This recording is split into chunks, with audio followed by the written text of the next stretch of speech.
This is my morning routine.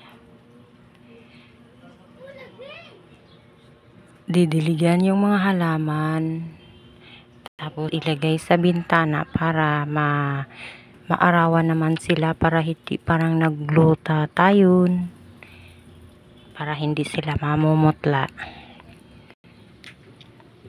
Dito lang kasi sa may bintana ang maarawan.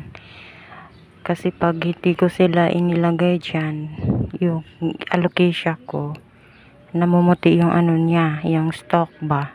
Tapos hindi ganyan yung ayos niya.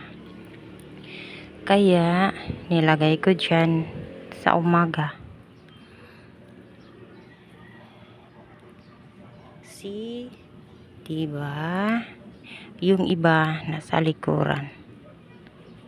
Yung mga orchids ko.